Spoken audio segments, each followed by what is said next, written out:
Hello, good afternoon, everyone. Welcome to episode 4 of Living the Journey. My name is CJ Sanchez.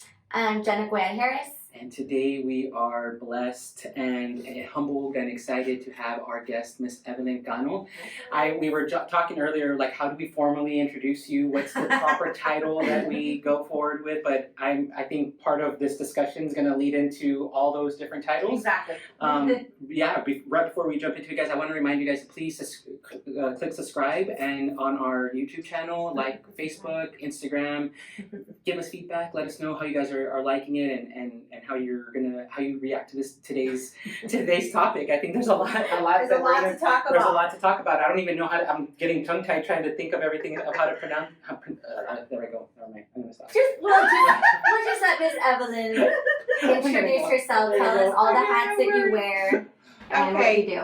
Goodness, well, first of all, thank you guys. I'm so excited for this show that you guys have going on. It's important to talk about basically what makes us, be ourselves. What our purpose is in life, and what you guys are doing is bringing that out of your guests. So I'm excited to be here with you guys. And thank you for bringing that and that being how you perceive it, because that's something that we were trying to do on its own, and for you to have that intention. Yeah, one of the missions that we're trying to accomplish through this podcast or this video channel is to have conversations, and we strongly believe that conversations heal, they unite, they make people feel more comfortable in their own skin because they realize that we're all going through something. Exactly. So, and especially in this year, right? Yeah, exactly. Yeah. This is the year for reflection. So your story is quite the journey. So we're really excited to hear. For sure. As much as you want to share. Well, some people just, tell me, most recently you came out with some big news, right? You went public on social media and you talked about something pretty personal. And sometimes when we get that personal, we're able to not only help ourselves but help others. Mm-hmm. And I had been a little bit hesitant to talk about it just because we were in a pandemic, and being the fact that I love to serve and help others, I almost felt like my news was going to be like heavy on heavy. Yeah. So I was like, I don't know if I should say this right now. And plus, I'm very blessed. I had such a great supportive system, but basically, long story short, I have cancer. And so that was the big news that I just mentioned about, I think like a month and a half ago on social media. Mm-hmm. And I mentioned the cancer towards the end of my journey. I have gone through chemo, and I had gone through almost the beginning week of radiation before I decided to talk about it. I've had a couple steps on my cancer journey, and there's still one more big one coming up. What's that? Oh, surgery, of course. But I think that I retracted from saying something because I was blessed with so much support. So I was like, what would be the purpose of me disclosing this on social media, right? At the time, I thought, well, thank God, we have the blessings of being able to go, let's say, to MD Anderson. I've gotten most of my treatment in Houston. Mm-hmm. Also, thank goodness I have a supportive, immediate family that helps me, my mom, my sister, my in-laws, my husband, my children. And then I thought, well, let me just hold off a little. And I'm a big faith person, so I thought, let's wait until God has a bigger purpose for me to disclose it. Mm-hmm. And so when I was relocating to Houston for my radiation was when I decided to talk about it. And plus, because I switch wigs a lot, I probably must like, I need to fess up. I need to fess up. The cat's out of the bag. As you wear like a short It looks so good.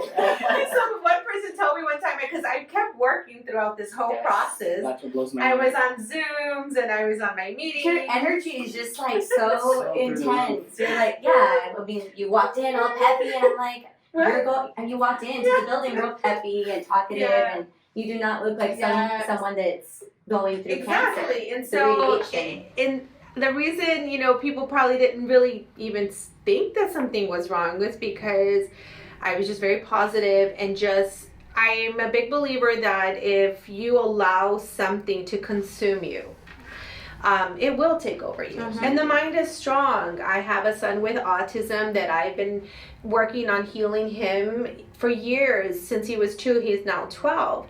And because of that, I just knew that a label would never define him either. And so I'm like, cancer's not going to define me. Yeah. And it didn't define him, and he's been really amazing and progressing. He's thriving, and I'm like, the same is going to happen with cancer. Absolutely. It's not going to define me. Right. It's a season of my life, but it's not everything, right? Absolutely. And I want to expand a little bit on that, on the healing process and kind of how you went about that. It started with your son, it's transitioned into your journey.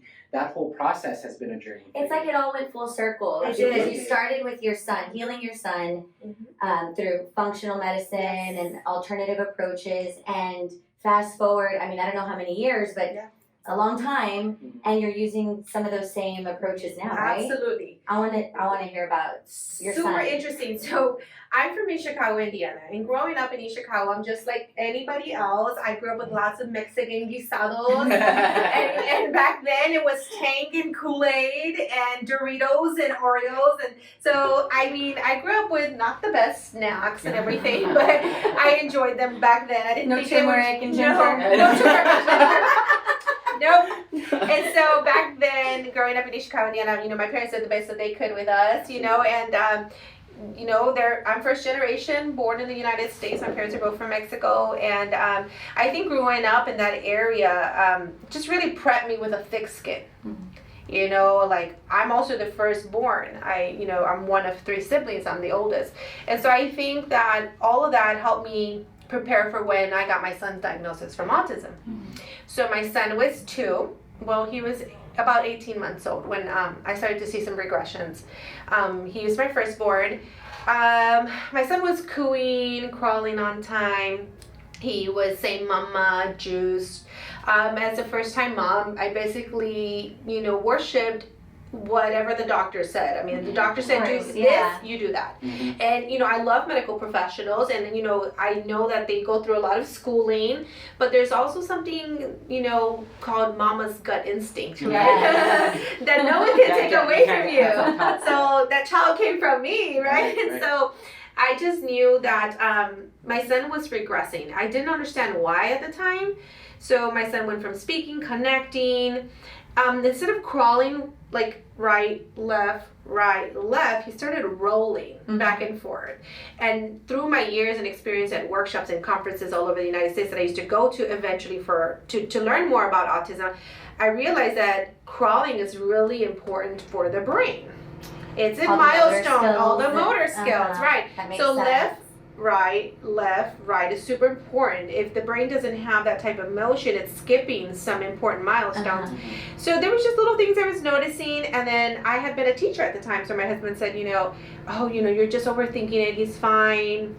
And I said, I was a kindergarten teacher to be exact. So I was always with the little ones. Bless your heart. I was going to say that patience. I'm going to heaven automatically. So basically, I noticed some regressions.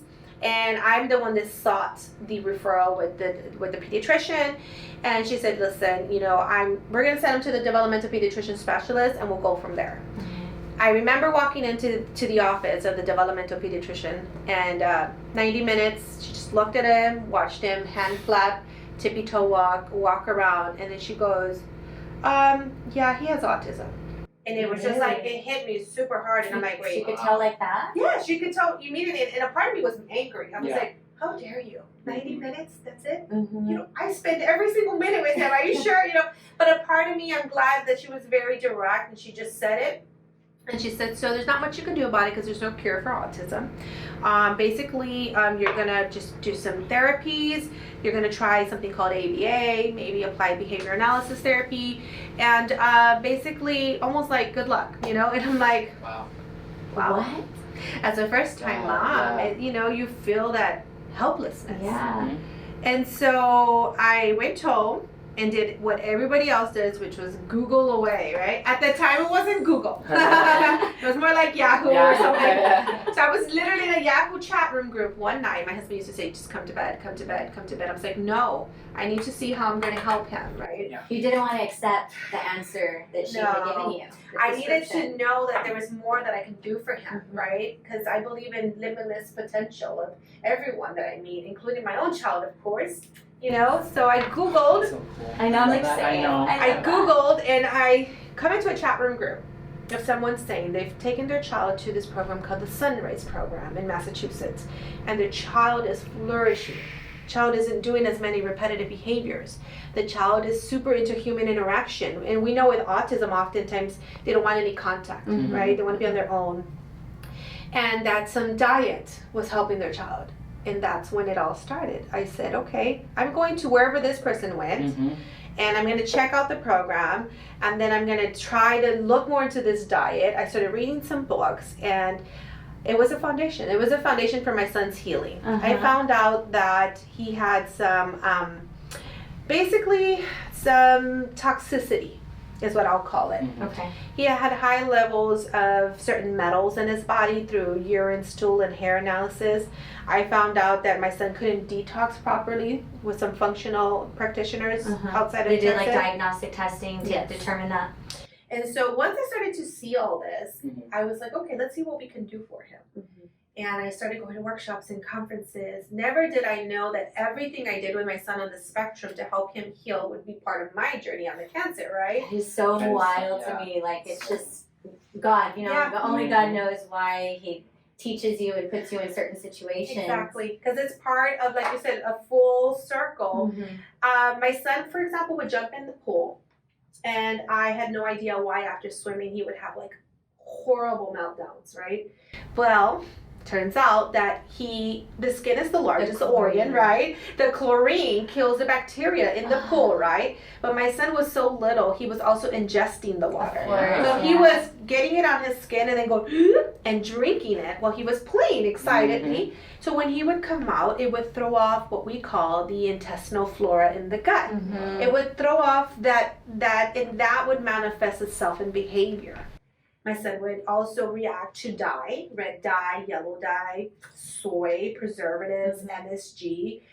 And how did you know that he was reacting to all those things? Were you just like journaling? Yes, anecdotal, basically data that I was taking. So let's say he'd eat a Jello, and then 30 minutes later, what we call echolalia, he would start doing this gibberish with his mouth, like Mhm.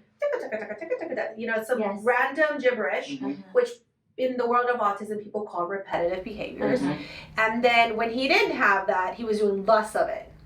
And so if he had soy, he would have really, really horrible meltdowns. So little by little, I started to see what were his triggers. Now, his triggers are not every kid with autism's Right, triggers. I implemented diet really early on with my son. From ages 2 to 7, we were really strict. We were gluten-free, soy-free, casein-free, so no dairy products. When I removed gluten and I removed the dairy, he started speaking again. How long of removing it did you see the changes? With the dairy, I think it was about 2 weeks, and I started to get more words. Wow. More words. That's so quick. 2 weeks. Gluten is harder because gluten is everywhere. It's like in shampoos, it's in Mhm. Play-Doh, and like you mentioned I was earlier, like, I didn't know that it was in my shampoo. I thought it was gluten free. well, you're not. Yeah. Because certain shampoos, and so this took me down the rabbit hole. I had no idea that everything around us is so toxic, Mhm. right? So then I started looking into my personal care products, and then the toys he played with, and the cleaning products, and The phthalates. yes, the phthalates, the Phthalates. parabens, all these things. I went to the Environmental Working Group website, and I started to put my products into the database to see how toxic they were. So I started removing toxins from my home, from the clothes I washed for him. How many years ago was this? He's 12 now, and I did more strict diet from ages 2 to like 7, 8. Okay, so like 10 years ago. which is really crazy to me, because a lot of the things that you're talking about now are not coming to light in like everyday world until now. So you've been on this shit for like a long time. Like here we are, like, oh, I'm gluten free, or oh my gosh, I'm casein free, I'm vegan, and you're like, I've been figuring out the science behind all of this 10 years. A long time ago, but you know, these parents of kids with autism are warrior parents. Yeah. So when you ask where did it come from, it came because I'm a mama bear. I wanted to protect my child. I never wanted a label to define him. And if there was one small percentage that I could help him, I was going to do it. I didn't care to send me to Peru, wherever, you know, I was going to go.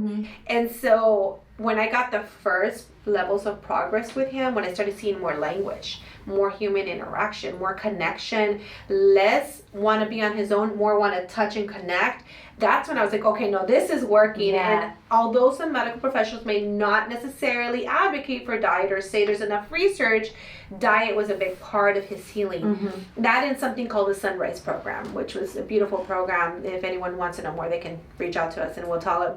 But basically a play therapy program that was home-based, run by me, the parent at home. I didn't put him in school till he was in first grade, so I worked with him at home. And then eventually that transitioned into diet. So diet and that play therapy were like the foundation for everything.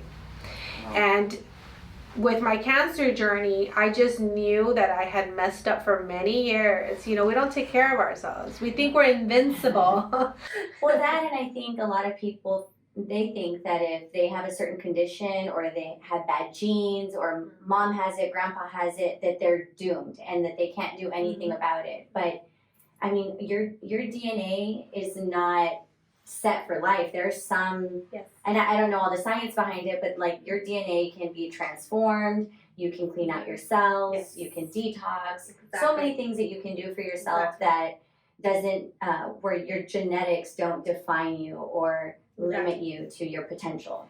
Our body is so incredible. You know, it can really heal. It's not always about weight loss. For me, you know, it's more about, can I really get my body in a position where it can last more years just based off what I've done? I just want to live a longer life. Absolutely. That's it. I want to live a longer life. I feel like I have so much to do for my family, for my community. You know, that's one of the things I want to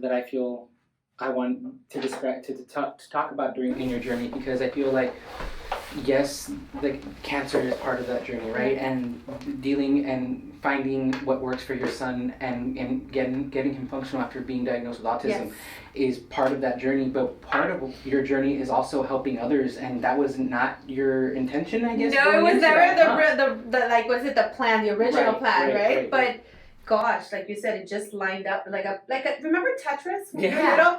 It's like doot, doot, doot, doot. That's life. That's what I feel like. My life was like boop, boop, boop.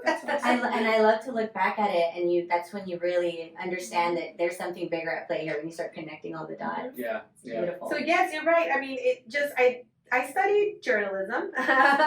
You too. I'm a lot more common than we thought. I graduated from this school. Hold on. I don't have my ring on, but I graduated from Indiana University. IU in Bloomington, Indiana. In journalism. Yes, I have a degree in journalism. And so the plan was, supposedly.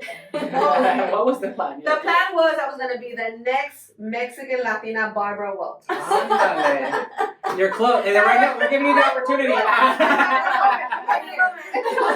So basically that was it. I was like, I'm going to do Spanish language broadcasting. And so I was, you know, there's always the print, there's magazine, and then it's broadcasting.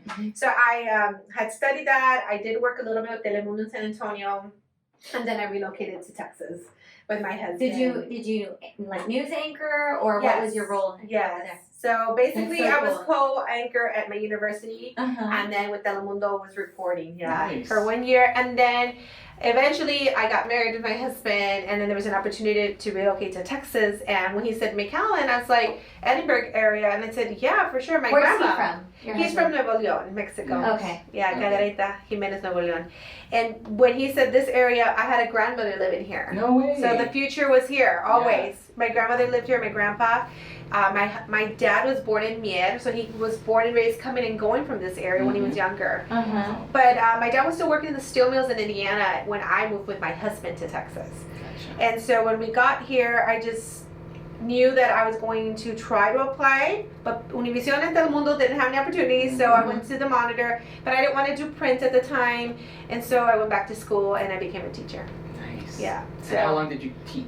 I taught for 7 years in McAllen. 7 years. Kindergarten. And so let's lead into what the hats you're wearing these days are, because I know there's a couple or a few, more than a couple. Right, so my husband and I are co-owners of a produce and trucking business with our in-laws, and so that's the main gig, right? That's the main thing. Yeah. And because of my son's autism, of course, I dipped into the disability advocacy. It was something that I never thought I was going to do, but it's just a passion, obviously. My son's on the spectrum, and I want people never to see the label. I want them to see the human first. Absolutely. And in order to do that, we have to break some barriers. Yeah. And so in the Rio Grande Valley, I've been around in the nonprofit world, helping people with disabilities a lot. Just recently, this December, we founded the Disability Chamber of Commerce, RGV. Yay! That's huge. It's basically a chamber of commerce. It's the fourth in the nation, and it's going to be working on employment for people, employment opportunities for people with disabilities, by basically providing corporate training to employers, making sure they feel comfortable in hiring people with disabilities. My fellow co-founders are also parents of kids with autism who are now adults, actually 17 and 18. Wow. My son's 12. And we just knew that that was the next logical step in the RGV. We have done a lot on inclusion and awareness through our work. Yes. And so it was time to go to the next level. And so through my disability advocacy, I've been blessed to be on 2 state committees for the state of Texas. I'm on the governor's committee for people with disabilities. So I get to sit with self-advocates, people who have disabilities who are 20, 30, 40, and learn from them. Right. So I thought I knew a lot To with my see what son. like the trajectory looks like. I That's thought I knew cool. a lot with my son, but it's not the same unless you have a disability. Absolutely. So I'm so blessed and just gracious to these individuals who show me, like, hey, don't helicopter him. He needs to learn how to do things on his own, right?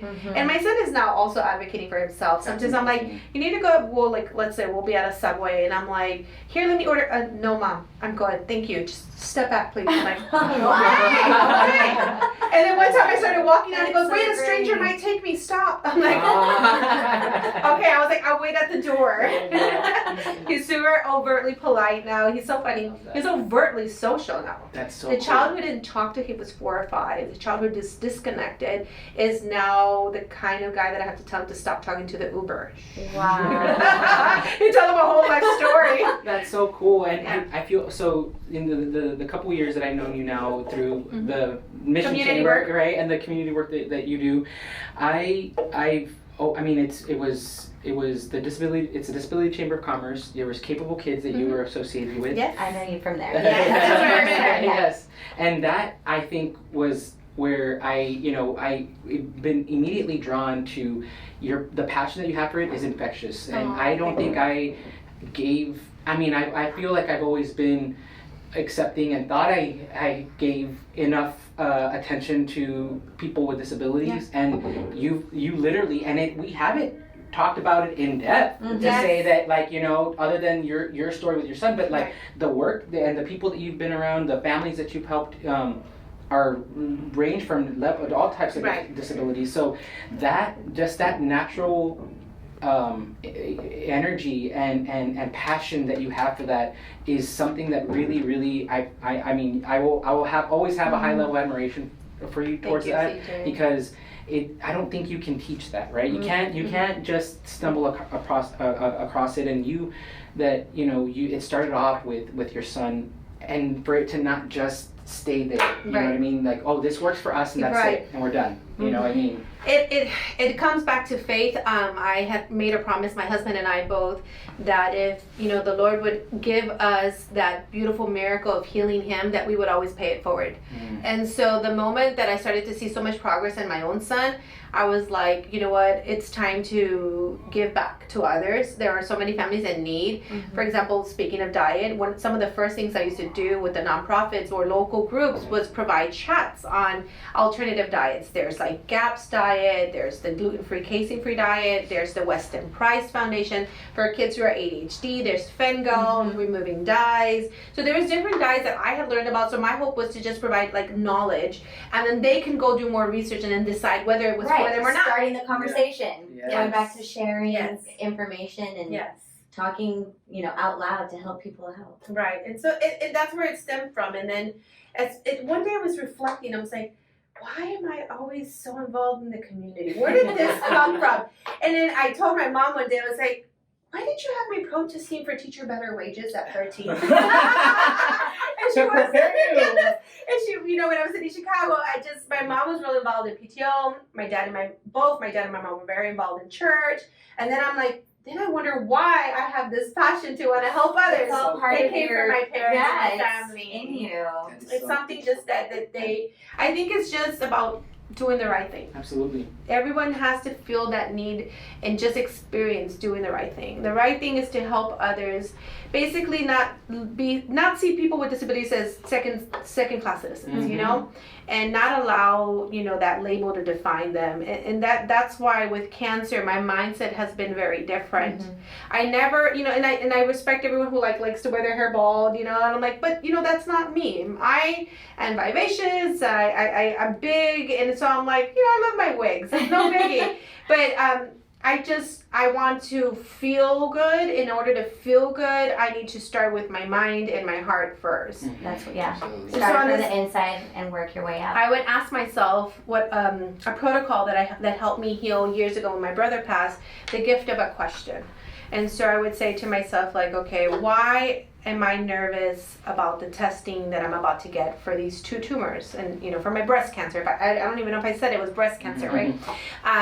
Why am I nervous to get results for breast cancer? Okay, I'm nervous because, I would ask myself, I'm nervous because I want to live a long life, and if I get cancer, that may mean that my life may be cut short. Okay, why am I afraid to have my life be cut short? Oh, I'm afraid because who's going to watch my son that's on the spectrum? I have a daughter too. Of course, I care for both of them, but there's a difference there because one has a disability and one does not. Absolutely. So then I would ask myself, so why am I afraid to leave my son without me in his, in this world? And so you start exploring what is really the bigger picture. And it sometimes it's not even about the cancer or the autism or whatever that situation or project or issue you're going through. If you get deep inside with yourself, you'll realize that there's something that's way different from even the beginning. And that's how I started to find out, I have to come to grips that one day my son will be here without me.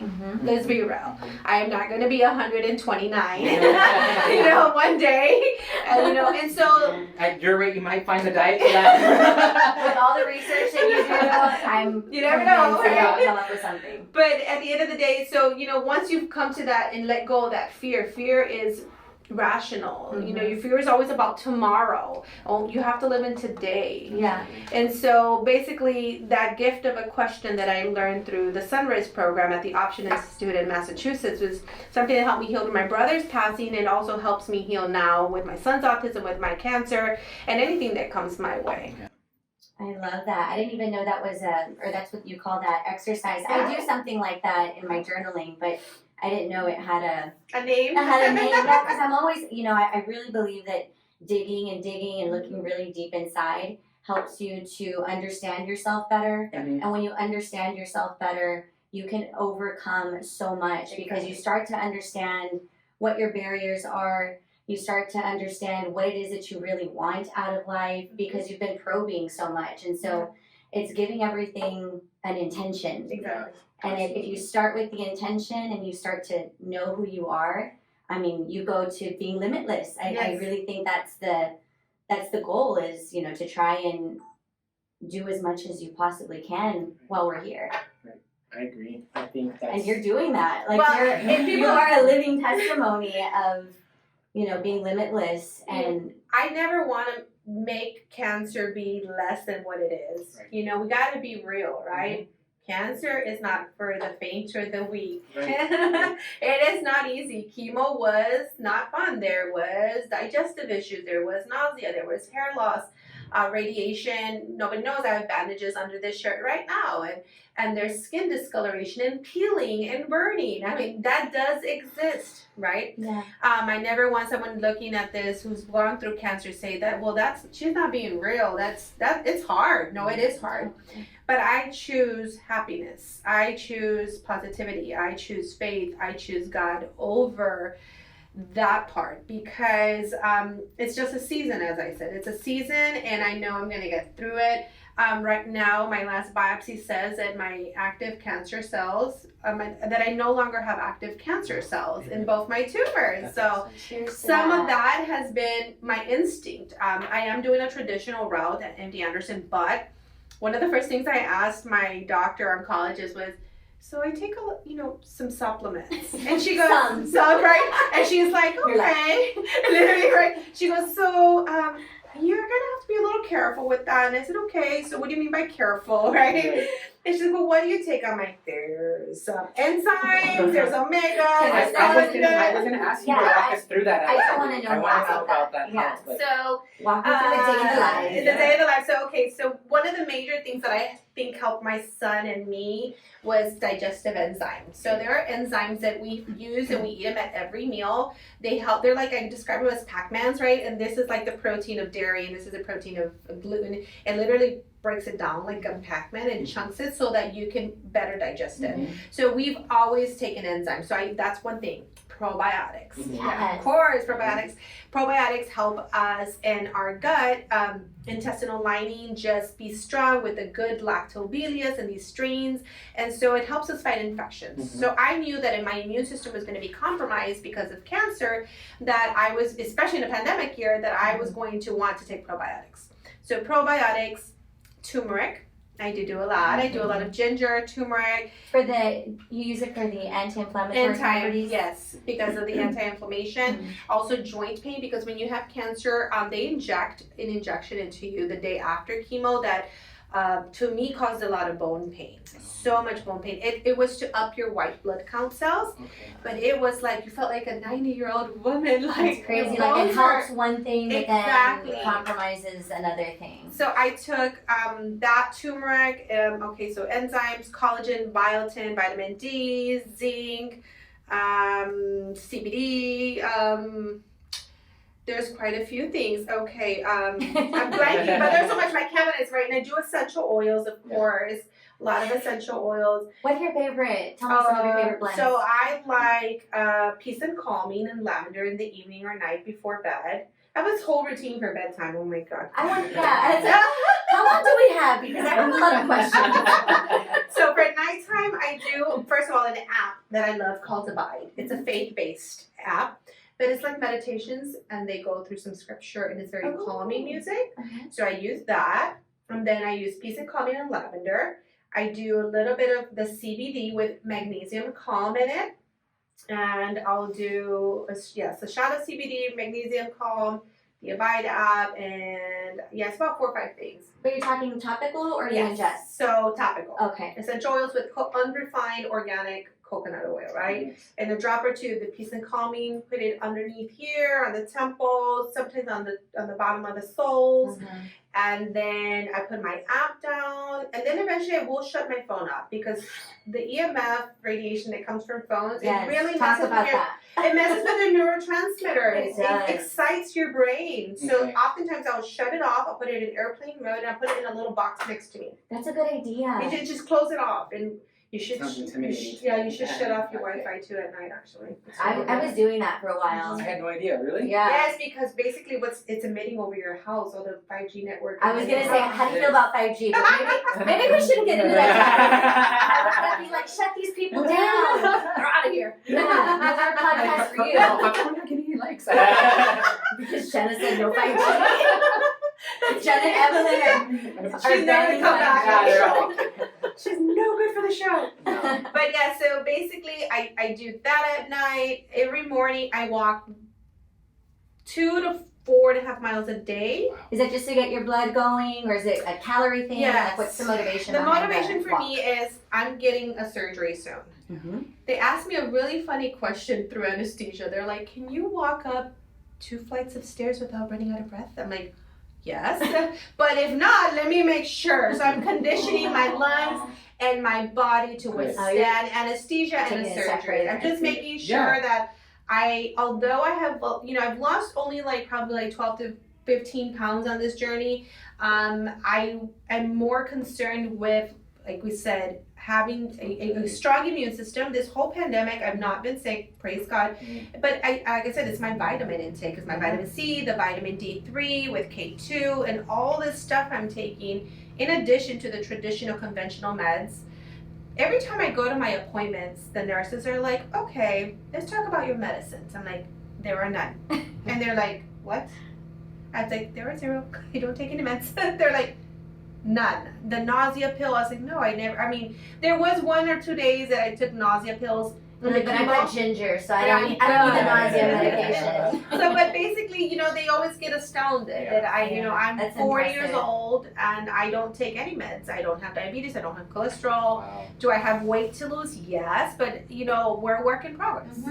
Yeah, we're a work in progress, and for now, I'm just happy that I feel my immune system I'm not afraid of a lot of viruses and bacteria. For years, people would say, oh, aren't you afraid your child might get sick or your daughter might get sick? No, they're strong. They eat good food. They eat non-GMO food, organic, grass-fed meat. Well, and if your immune system is strong, it keeps everything out. It's like guarding your body. Yeah, they're like little soldiers inside. I'm curious, what a typical meal is Yeah, what's a that was go-to meal? important. Yes. Like a go-to meal that you make For me or for my family or just in general? Both. Yeah, because I'm sure that's different these days. Yeah, it changes. My son is really good. He loves to eat like I eat. He loves salads. He loves grass-fed meat and a good veggie. And my daughter is at work. She's got a lot of sugar addiction.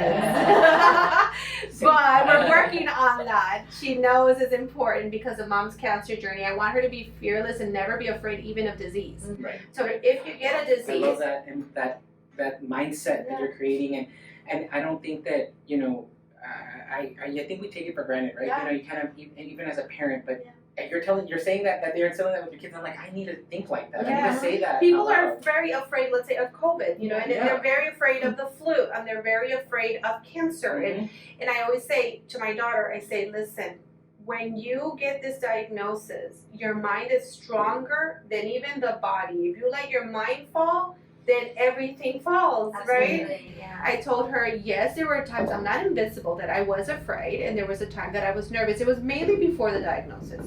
Once I got the diagnosis, I was very settled.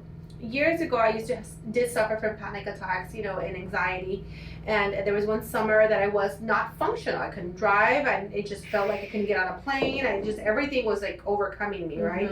But I did get through it. I have to be careful with how much caffeine I take. I don't watch gory news. I don't watch gory shows. I had to make some adjustments, right? And I think that's an important point, is knowing what triggers you, knowing what's going to upset you, cause anxiety, stress you out. It's, if you can avoid it and minimize it. Because you're not going to avoid everything, right? Course. But if you can minimize it or protect yourself against it with practices or other, I don't know if you pray or meditate, because you talked about strengthening the mind and the brain. Big part of it. That's a big part of it. Yeah, and so with my daughter, that's what I would tell her. I'm like, if you are afraid of something and it consumes you, if you're afraid of getting a bad grade, if you are afraid, right, because that's what kids get afraid of. Oh, my teacher's going to be mad at me for something, right? When they're little, they have their little stress things, and it's like, if you allow that to consume you, then you won't be able to do what you're trying to do at the end of the day. If you're trying to do a project, it's going to consume you. So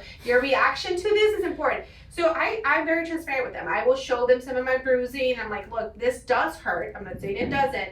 But you know what? Let's just dance in the kitchen to Pastor Steve Furnick's sermon. And so we just try to switch it up. We use a lot of distractions. With my son on the spectrum too, when he would get overwhelmed, it's like, oh my God, look at that funny SpongeBob thing that he just did. Then he'd just kind of snap out of it and start laughing at something. So distraction methods help as well. But yeah, I always instill in her, never be afraid of any disease, because honestly, you have power to change that with your mind, with your eating, and with your mindset and your positivity and your faith. All of these 4 things in this combo can help you overcome anything. And if we did it once with my son on the spectrum, we can do it again with cancer. I have no doubt. And if we don't, then that was my destiny, and that is okay. Amen. I'm proud with what I've done in my life up to now, and if for some reason God wants to change that for me, I will have to accept that. And I told my daughter, if I'm never here one day, you're going to have to do it without me, and you're going to be okay. Mhm. And you have to come to grips. And she's just like, this is a lot. Yeah, She was like, you're why are you telling me all I'm trying to this? like, Yeah, and I know they're little, but we have to be just fully transparent. I had a friend who gave me a tip. She said, you know, her mother had been diagnosed with cancer when she was older, and her mom kind of kept it from her for a little, and she was older. And she said, you know, whatever you do, don't lie to your children. Tell them the truth. Don't sugarcoat it. Don't say this is a little something. No, it's cancer. And, you know, the first thing my daughter asked me was like, is it contagious? You know, thinking like any little kid would. Mhm. My son was, my son's more logical because of the autism, so he's more like, so how did you get cancer? He wants to know how I got it. Who gave it to me?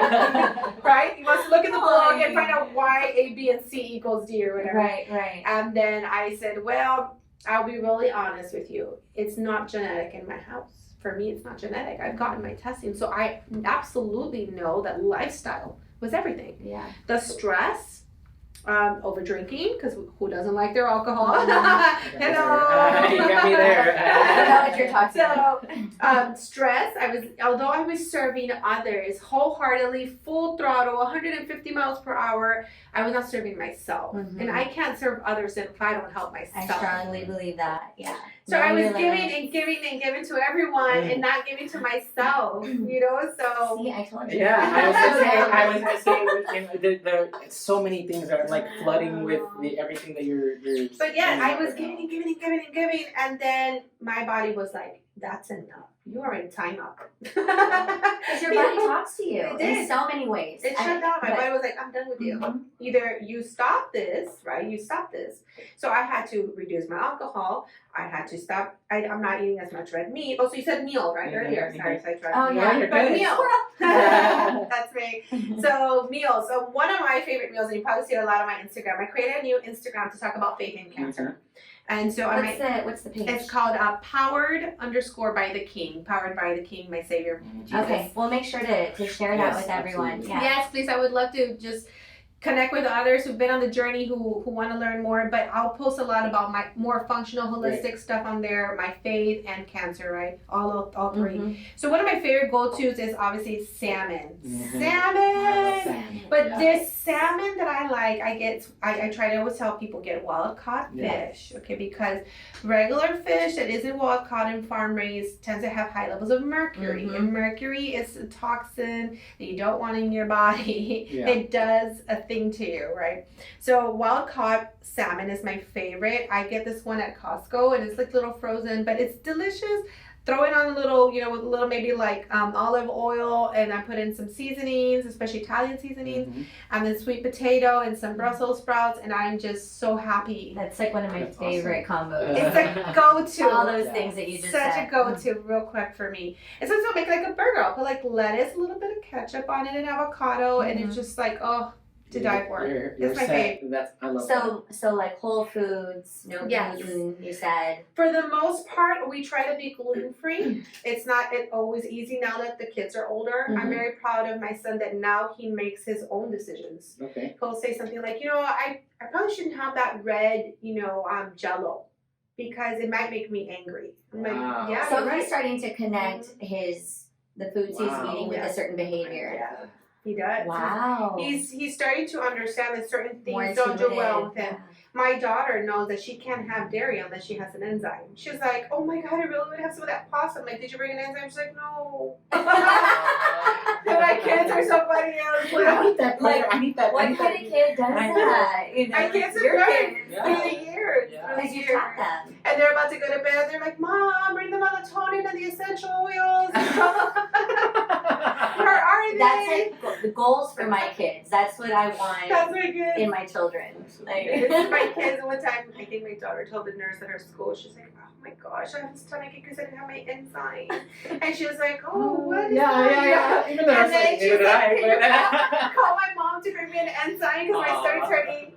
And she's like, "And tell her to bring the Digize." She's like, "The Digize? It's an essential oil for the stomach, for the tummy bugs." Oh And she's my like, gosh. "Can she bring the Digize too?" That's hilarious. Oh, my kiddos.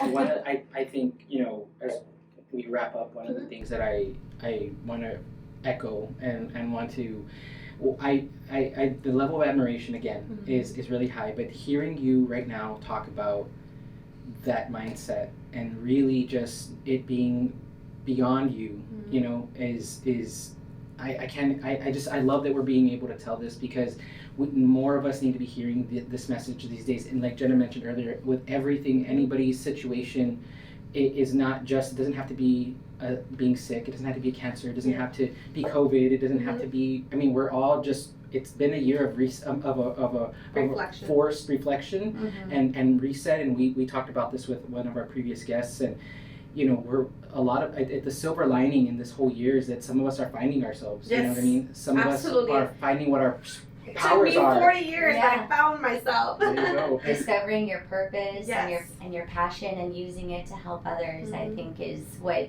you're about, and I think you're doing a great job of Oh, thank sharing you. that with everyone. Right now, what makes me just tick and just makes me super excited is knowing that I have people telling me, when I see you working out for 2 to 5 miles and I'm sitting there eating bonbons in the pandemic, and they're like, she has cancer and she's walking right now, I should probably put these down. And I love it. I love that someone says, I see you and I get excited. I think I saw another friend one day posting about her journey with weight loss, and she was, she says, I don't post to brag, right, that I'm working out or whatever. I don't Keeps her post accountable. Yeah, it keeps me accountable. Like if I didn't post today, it almost feels like I didn't work out. Yeah. But two, other people are also responding like, oh wow, you gave me the energy to do it when I saw you, right? You do it to inspire. Yeah. It's not out of Right, bragging. right. Yeah, that's the last thing I want to brag about. I Right. don't think that I don't see, it's funny because I'll tell Jenna sometimes I see her post, I'm like, damn it. I'll see hers and I'm like, okay, fine. Gotta get I'll go. I gotta get in there. I'll make So sure to it go. works, Yeah, 'cause yeah, that's why yeah, you do it. That's the absolutely. whole intention No, behind absolutely. it. Yay. I'll post something and I'm not thinking about it in that route either. Right. I'm getting inspired by somebody else's, or even Yeah. I get inspired by yours too. The other day I was like, oh my gosh, and then you put your mirror pick and you're all dolled up and stuff, and I was like, man, I need to make some effort here. But no, I mean, it's all a combination, and I think that's what's so important, and I want us to help each other spread that, because Exactly. it's so necessary these days. The gratitude, the self-reflection, Intention setting. yes, and keeping ourselves accountable. You know what I mean? Not just but ourselves, but each other in a Right. positive way. Right. I think is something that we can all really benefit out of. But I think one of the things that I think of when again with the level of admiration is your perseverance and your strength and your outlook. It's a beautiful thing, and we need more of that. And I hope you continue to share your journey, share the things that inspire you, because it's inspiring others. Yeah. What's motivating you to keep doing what you're doing and to have the outlook that you have is bigger than anything that we can that we have right now, and it's the most organic thing. Right. So I think right now in this pandemic year, with so many people just struggling with their mind, right? The mind is just taking over, the depression, those anxieties. It is important to share our stories, because if you are one of the lucky that feel good in your mind and feel good in your soul and your heart, you really need to tell that story, because there's so many struggling just to get through it, the minute of the day, from 1 minute to the next. And so I know that when I had that panic, anxiety summer that I told you that I couldn't even drive or go to work, I remember people would say, oh, you're going to be just fine, you're going to get through it. And it sounded like blah, blah, blah, blah, blah, blah, blah, right? You're muffled. Like the Charlie Brown. Yeah. And so, sometimes people would tell me, you're going to be good, you'll be fine, you're going to get over it. But other times you need to see it. And so if you see it in someone and you say, wow, she's got cancer, but yet she's doing okay. my issue, like my house or my mortgage, I couldn't pay it today or whatever, I'm gonna get through it. If she's gonna get through this cancer diagnosis, I'm gonna get through it. God's gonna prevail for me, and I'm gonna get that, that money somehow to pay the mortgage or whatever it is that they're going through, right? Mm-hmm. And so I also do it for that reason. I think it's important that we share. We're in a good place, we need to share with others, because God willing, they will come out on the other side of the rainbow with it. Absolutely. I love Absolutely. Mm-hmm. I think that's a beautiful way to yeah, wrap it up. You absolutely. couldn't have said it better. No, and we thank you so Thank much Thank for you. joining us. I hope this is not the last time I that you hope come so and too. chat with us. No. It's So been a when one blessing. of you guys are out, just saying, I can co-host. There you go. Is the Latina Barbara Walters? There you go. I would be honored. There you go. Having a moment. I love that. No, I think we're really appreciative of you Yeah. taking the time to be here with us. You're a So, ray of light. Thank you for your vulnerability. I know it's hard to It is talk hard about sometimes. these things. I'm still 'Cause- getting comfortable saying certain things, but I mean, Exactly. you are going through something incredibly hard and challenging, and I think it's awesome that you just shared that with us. Oh, And everyone that's going to be watching, so thanks. Absolutely. And thank you guys for tuning in today. We appreciate it. Again, please subscribe to our YouTube channel. Go check us out on Facebook and Instagram, Living the Journey RGV. And let us know what your journeys are right now. Share anything that you'd like. If you have any comments for our guest, Miss Evelyn Cano, please comment on there. And we hope you guys have a great rest of the week. And we'll see you guys soon. Thank you. Bye. Bye-bye. Bye.